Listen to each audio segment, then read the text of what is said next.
Merci monsieur le ministre. Man pour tëj rek ci chapitre bi li ñu bëgg a wax mooy malgré le contexte extrêmement difficile nous avons fait l'option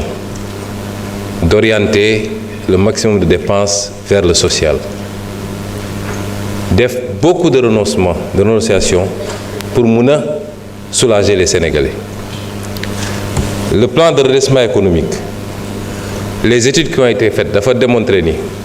effort bi ñuy laaj Sénégalais yi li plan de redressement économique investissement yi ñu ciy def li muy jur moo ëpp njëriñ foofu en termes de retombées économiques et sociales ba ci en termes d'impact sur la réduction de la pauvreté. Rien que sur 2026, les effets calculés, c'est à peu près 150 000 Sénégalais qu'on sortirait de l'extrême pauvreté. Am na ko wax léegi nag ne on peut faire dire tout aux chiffres et pourtant 5 secondes plus tard il nous demande des chiffres sur les déguerpissements. Comme on peut faire tout dire aux chiffres, il ne faut pas demander de chiffres. Kon les mesures yi ñuy jël soo seetee le presse li ñu orienté ci mesures sociales, le nombre de structures sanitaires qu'on doit construire à partir du presse, le nombre de structures scolaires yi ñu war a construire, les efforts consentis pour la réduction parce que nee nañ dund gi dafa cher mais ñun bi ñu fi toogee léegi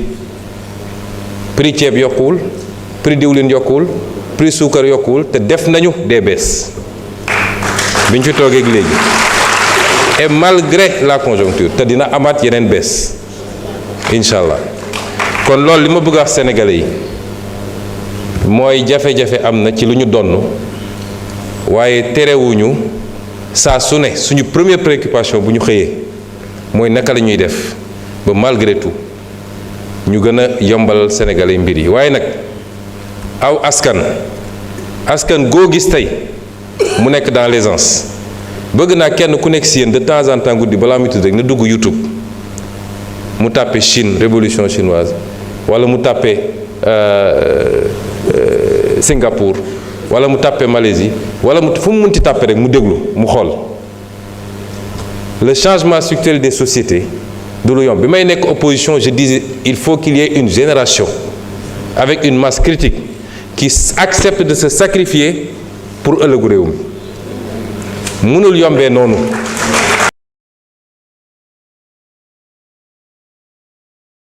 Parce que dafa am loo xam ne ci leadership politique la bokk mooy nga mën a ànd ak saw askan. Churchill bañ ko nommé premier ministre la leen wax digguma leen lu dul ñaq ak deret parce que pleine guerre la woon nga wax loolu sa askan. waaye homme politique boo xam ne da ngay bëgg a nëbb askan wi dëgg bi ak situation bu mu nekk mooy andi nag bëgg lu fees bëtu nit ñi nga dem di wër di leb di ko làq ba mu andi ñu fii. Dañu toll moment choix où le peuple sénégalais doit choisir ban type de leadership la bëgg ku koy wax dëgg même bu dee jafe naa dégg ne ko nag kaa ñu ànd uti solution te soxlawu ma am luy dugg sama poos du am lu may randal wala koo xam ne day ñëw ne ko ëllëg ma àndil la jant bi ndax looloo fi jóge li jiitu ñëw. Kon ci moment boobu la ñu nekk te dafa interpeller conscience chacun d'entre nous à commencer par la jeunesse, la diaspora, les élites intellectuelles. Le pays est en train de changer waaye changement structurel du lu ñuy décréter lu ñuy liggéey la, c'est un construit. Et pour lu jëm ci te dafa ànd ak na question bi ñu posé ci année scolaire beeg yeneen yi parce que tamit moi j'ai été syndicaliste munoo ne man sama yoon newul ci lan la état bi mën ak lu mu mënut man sama bopp rek laa gis ñu àndi la lu leer nañ ne la lii moo fi xew lii mooy situation te teewul ñu ngi def effort ndax conseil des ministres passé bii rek problème décisionnaire teg nañ ci acte. C'est combien de milliards bu ñu am consentir. L'État fera tout ce qu'il peut mais autant ñun on fait l'effort d'écouter, de comprendre et de faire des ajustements, autant on l'attend de tous les partenaires. Lu ko may rek ci bras de fer lañ jëm. L'État ne peut pas donner ce qu'il n'a pas. C'est pas seulement les enseignants, lañu la état di gérer. Peut-être c'est 80 000 enseignants ou peut-être 20 000, je ne sais pas. C'est pas seulement le secteur de la santé, mais mbay maa ngi fi, càmm gaa ngi fi, transport baa ngi fi, université gaa ngi fi. Tous ces gens-là, il faut qu'on fasse face pour les aider dans un contexte boo xam ne nëbb nañu bor ba mu mat li mu mat. ñu war a am ambition ramener le déficit d'ici 2026-2027 à 3%. 13% lañ ko fekkoon. ñu nekk ci consolidation budgétaire mais loolu nit ñi war nañoo mën a déggu suñuy argument ñu nëbbuñu dara. On a fait le pacte de stabilité toog ak syndicalistes yi teg lépp sur la table et ce que je redis chaque fois gis nga richesse balaa nga koy séddale da nga koy créer ba pare. Père de famille bu bëgg a jënd kër Almadies pour bu ko liggéeyul ba yor ko du ko jënd ñun ñëpp ñooy ànd créer la richesse ci loolu la ñu war a jublu. réew mi dafa war a jublu ci liggéey suba ngoon amul lu ñuy xaar dañu war a jublu ci liggéey. Interpellation yi am ma fàttali d'ailleurs honorable Tafsir parce que yeggali mu woon que c'est le 1er décembre 2024 la bind ministre des finances pour ne ko nañu restituer le site à sa destination, de trouver une compensation. Et le 14 avril 2025, on a pris le décret déclarant d'utilité publique la forêt classée de Thiès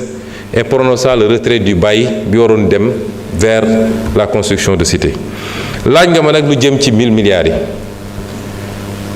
yi opposition bi yëpp dañoo bëgg a focaliser wu sur le débat des 1000 milliards ma fàttali ni boo delloon rek ci rapport Cour des comptes la ñu génne ci ay comptes yoo xam ne comptes yu jaarul yoon la te benn ci comptes yooyu muy le cap gouvernement bi ñu tuddee cap gouvernement le compte numéro 36 83 47 nga xam ne 1343 milliards lañ fa jaarale ci lu jaarul yoon boo jëlee le compte PDS 303 milliards jaar nañ ko ci lu jaarul yoon la ñu jaarale ci hors circuit ci ay milliards ëpp na 1000 ëpp na 2000 ëpp na 5000 am na information yoo xam ne dikkal nañu ci lu jëm ci ay comptes yu mel noonu lu jëm ci ay transfert d'or ak yu demee noonu jox nañ ko ñi ñu ko war a jox pour ñu mottali enquête bi génne les vérifications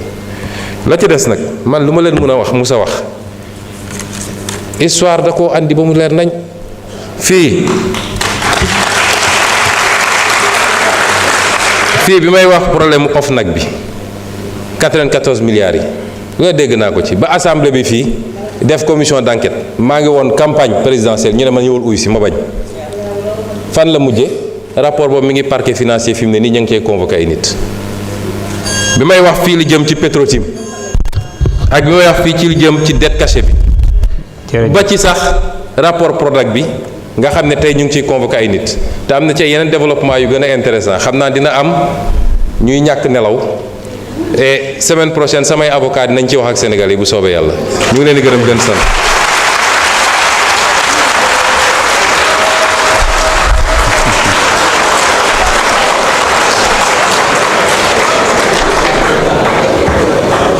ñu ngi jox kàddu gi